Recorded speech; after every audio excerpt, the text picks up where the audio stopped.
Dzień dobry, it is Krystof. Ever wanted to be a god?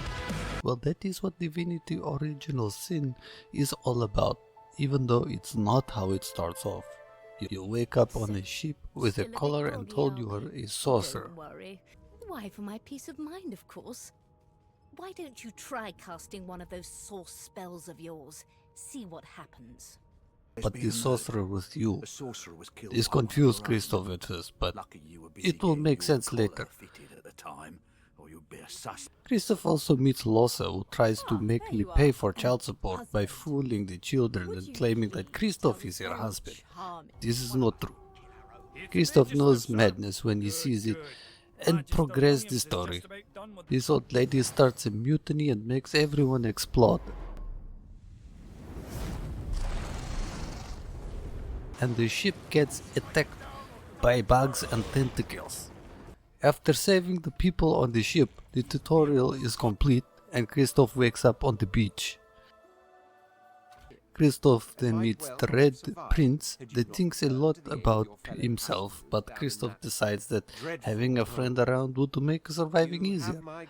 Then we witness cruelty against a lizard woman.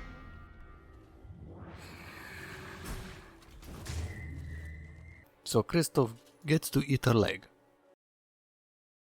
Yes, in this world Krystof is an elf, and elves can eat flesh for memories and healing. Down your throat, you feel his consciousness enter yours. His memories are yours to experience. You are Finn.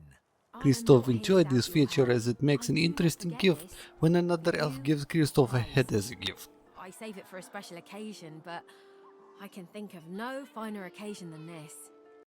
Krystof met many interesting people and found a way through the dungeon and escaped. What should I do? Push or pull? The agony of choice. Many hours were spent just fighting through more bad guys and creatures, and eventually Krystof made Fort Joy a little more safe. Krystof also discovered that when the source gets sucked out of sorcerers, they become mindless zombies. It is not what Krystof wants to happen, so we push on until we finally get to the final conflict. Krystof and friends got picked up by a lady called Melody. Well, quite the mess you've made here. I'm Melody, and you're... And end up on a living wood boat called Lady Vengeance. This is when chapter 2 starts, and it starts with a woman that was committing lizard cruelty, whose name is Delis, attacking You have us. no idea what you're really dealing with. Melody does some magic things and jumps the boat into the new map.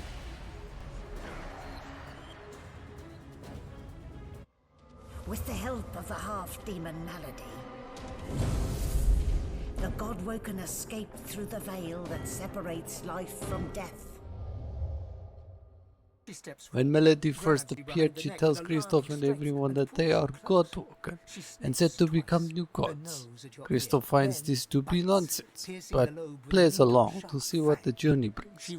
Also, Krystof does not want to be a god. It sounds boring. Chapter 2 is mostly fighting some more and discovering your source power. Krystof meets the god of elves through hallucinogenics. How you positively brim with sauce. So Krystof came to realize that chapter 2 is also full of esoterical stories. I know, Krystof knows some things besides vodka, and it is pretty impressive. This is where Krystof also started caring less about the philosophy of gods and life in general and wanted to whack things and have fun. So Krystof went off enjoying just that and eventually got tired of trying to find all the side questings for others. Unfortunately, you can start chapter 3 as soon as you complete all the rituals for Ascension, which Krystof found to be more of a pain, but Krystof was off to chapter 3. After many adventures, the party finally reached the place where Godwoken go to become divine. This is where Krystof starts noticing that things were getting rushed in the game, as even Krystof was just feeling overwhelmed with confusion. What was even going on anymore? Are the gods truly dead? Can Krystof just have fun? Why doesn't the game tell you how to use runes? Is this why so many drop-offs in the Steam achievements happen? When can Krystof get the cool explosion powers that the old lady had? So Krystof started using a walkthrough at this point and realized that the worst was still to come. Chapter 3 doesn't have much in it, so Krystof gotta move on to the final chapter. They feel it At this point, Krystof felt bored, and also noticed that the fights weren't fun anymore, at least as the chapter begins. Krystof finds love in Sibyl and had some private time with her. as you If only the final chapter was worth it, because it was too much for Krystof to find. she falls to one knee, Krystof will find catching a herself on her hands. engaging, yes. She raises Krystof one did hand not find and it raises engaging herself to her anymore. feet. Eventually, That Krystof was found the journey end and did the easiest For thing all that for you've seen, an underleveled character. You think of the magic As Krystof said, and the he sorcerers didn't they want to hunted, be a god, and and that was the good and the apparently evil the on wrong both choice. sides. You think of how the Eternals came as Voidwoken to reclaim their stolen world. You look at the source around you. The power is immense. Divinity at your fingertips. You think of what you could do with such power. The rights you'd wrong, the wars you'd win. You marvel at your journey and how it has changed you. You think of those you left behind, and of those you met along the way, who stood by you or against you. It's time to choose your fate, and the fate of all you hold dear. What shall it be? Shall you be divine? A cloud of purest black breaks through. The chill of death, then its very visage, the pale skull at the heart of the void. This is the God King himself. Not one! There is not one who will choose divinity. What fools! They have power within their grasps, but they fail to take it. These races truly are inferior. Victory is mine. My people! The world is ours once more. The reign of thieves is at an end. These so-called races will be our slaves and our food stock. For we are the truth. We are the real. We are eternal.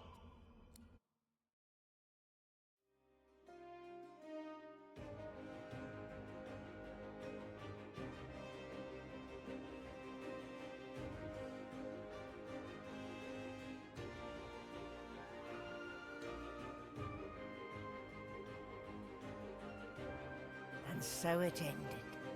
A tale that began with my own ill-fated attempt to rid the world of the Godwoken.